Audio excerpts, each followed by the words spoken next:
Indonesia adalah rumah bagi ragam kuliner tradisional. Setiap daerah menyimpan cerita dan rasa yang luar biasa.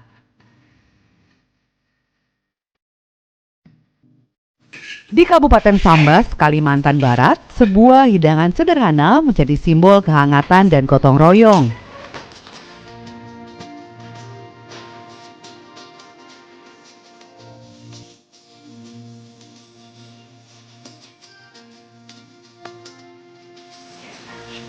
Bubur padas, hidangan khas masyarakat Sambas, lahir dari keterbatasan.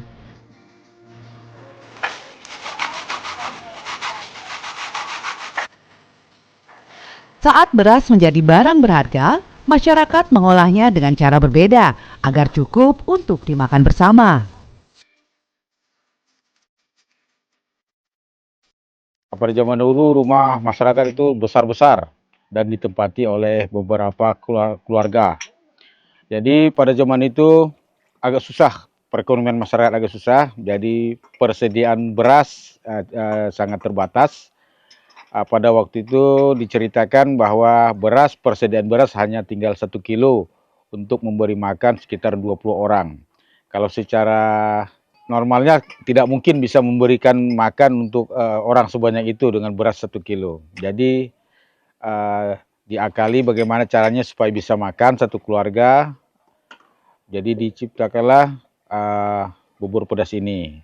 Dengan prosesnya beras tadi sebagai bumbu utama dan dicampur dengan kelapa parut untuk sebagai bumbu.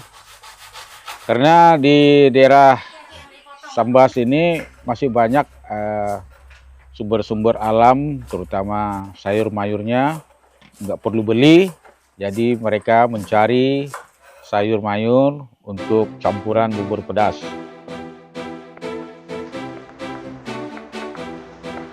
Proses pembuatan bubur padas dimulai dari alam sekitar. Daun kesum dipetik tak jauh dari rumah. Inilah bahan utama yang memberi aroma khas pada bubur padas. Tanpa daun kesum, rasa bubur tak akan sempurna. Beras yang telah dicuci disangrai bersama kelapa parut hingga kekuningan. Proses ini membutuhkan ketelatenan. Api tak boleh terlalu besar agar rasa dan aroma tetap terjaga. Pengungsengan itu harus betul-betul api harus sedang, nggak boleh besar apinya. Kalau sudah besar kan nggak bagus kuningnya, jadi dia nggak enak.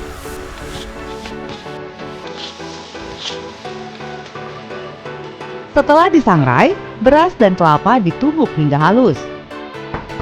Inilah dasar bubur padas yang menjadi penentu tekstur dan kegurihannya.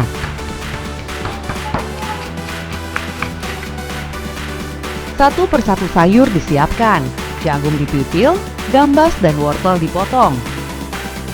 Kangkung dipetik, toge dibersihkan, hingga jamur dan ubi siap dimasak.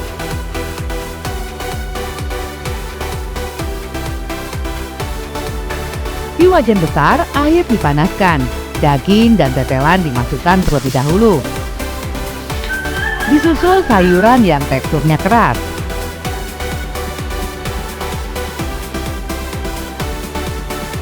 Bubuk beras dan kelapa dituang perlahan, diaduk terus-menerus agar tidak menggumpal. Inilah tahap paling menentukan dalam pembuatan bubur padas. Daun kesum dan bumbu halus menjadi sentuhan akhir, memunculkan aroma pedas alami yang menjadi identitas bubur padas Sambas.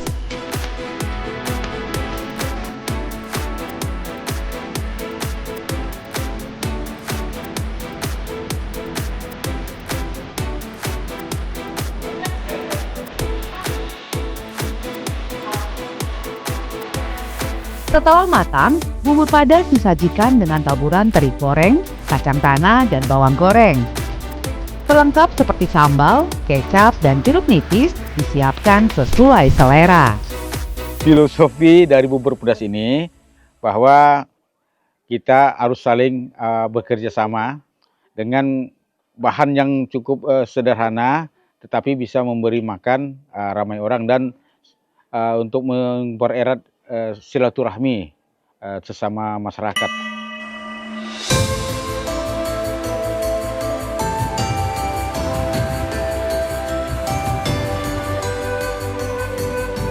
Bubur padas sering hadir saat kumpul masyarakat, terutama di bulan Ramadan sebagai menu berbuka puasa.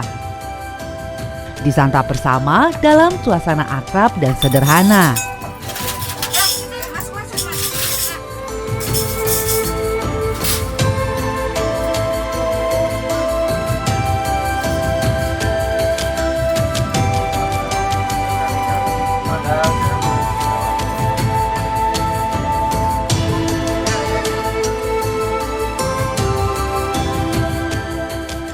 Kebersamaan tak berhenti di meja makan. Selesai makan, peralatan dicuci bersama. Bubur padas bukan sekedar makanan. Ia adalah cerita tentang kebersamaan dan tradisi yang terus dijaga. Sebuah rasa hangat dari tanah Sambas.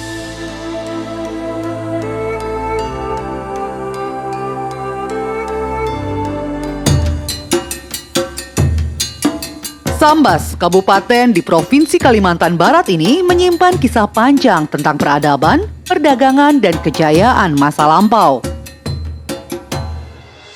Di tanah yang berbatasan langsung dengan Sarawak, Malaysia, dan tak jauh dari Brunei Darussalam ini, sejarah tidak pernah berdiri sendiri.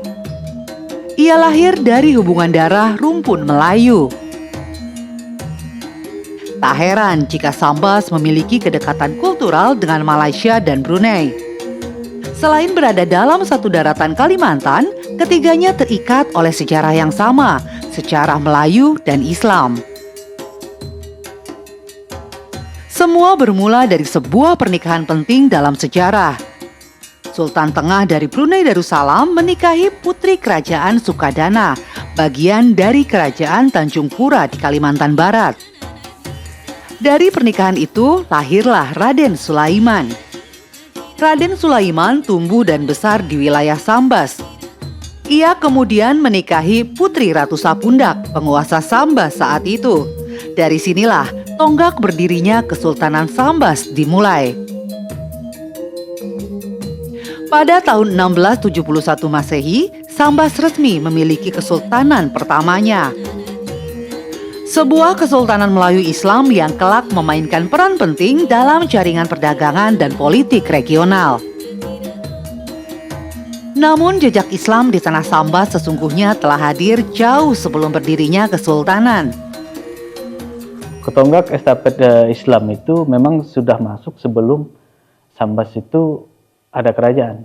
Dari abad ke-13 itu memang banyak ditemukan nisan-nisan yang berbentuk seperti burak langgam. Burak langgam itu seperti kuburan orang-orang Islam Aceh. Nah, dan kemudian akhirnya tonggak estafet Islam itu kemudian ditancapkan di Lubuk Madung. Apakah pengikut-pengikut ini yang orang-orang yang dari kota lama itu kemudian mengikut Raden Sulaiman untuk berhijrah ke Lubuk Madung? Sejak awal berdirinya, Kesultanan Sambas tidak pernah terisolasi. Letak geografisnya di aliran sungai besar dan jalur perdagangan menjadikan Sambas bagian dari jaringan multietnis, lintas agama, bahkan lintas negara. Dan jejak kejayaan itu kini masih berdiri di tepi sungai Sambas kecil. Istana Al-Wadzi Kubilah. Istana ini merupakan peninggalan Sultan Sambas ke-13, Sultan Muhammad Safiuddin II.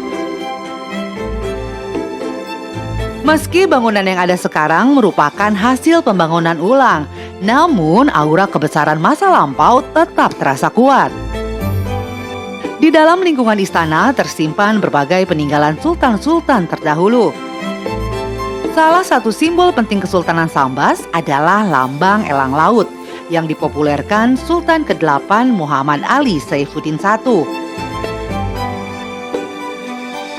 Elang laut bukan sekedar lambang, ia adalah filosofi. Berlayar cepat di lautan menerkam setajam elang.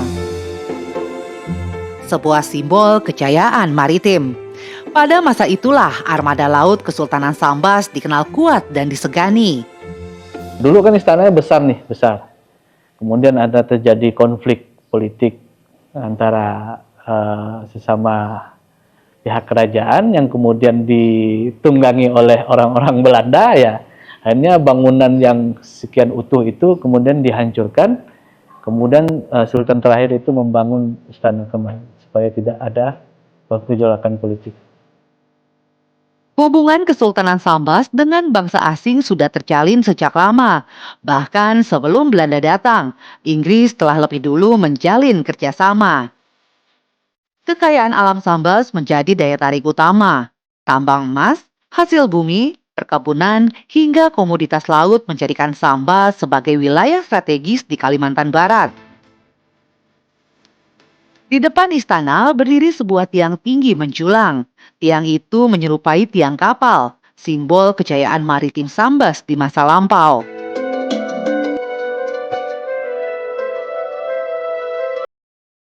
Namun kejayaan itu tidak berlangsung selamanya. Kepemimpinan Kesultanan Sambas terputus pada masa Sultan Muhammad Ibrahim Safiyuddin, cucu Sultan Muhammad Safiyuddin II.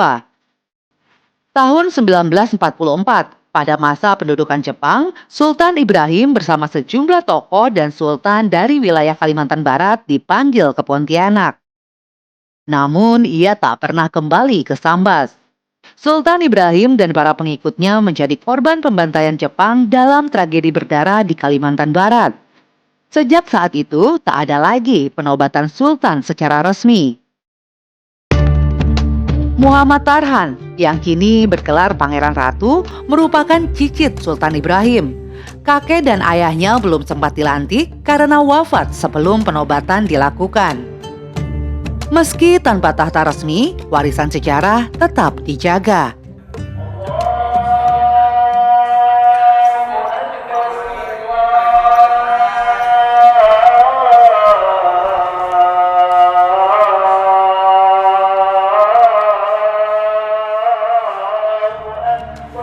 Tak jauh dari istana, berdiri Masjid Jami Kesultanan Sambas yang bernama resmi Masjid Saifuddin II.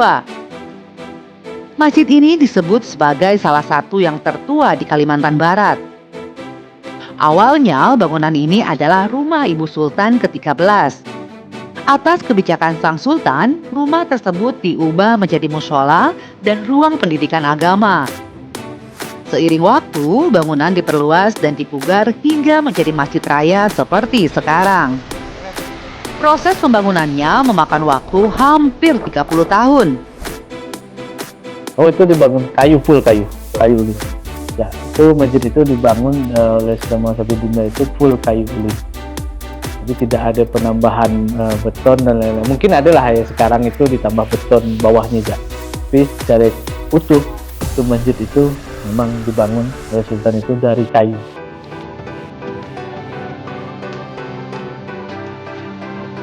Dari istana, masjid, dan tiang kapal yang berdiri tegak, kita dapat melihat kembali kejayaan Sambas, sebuah kesultanan yang pernah menjadi kekuatan maritim, pusat perdagangan sekaligus simpul diplomasi di kawasan barat Kalimantan.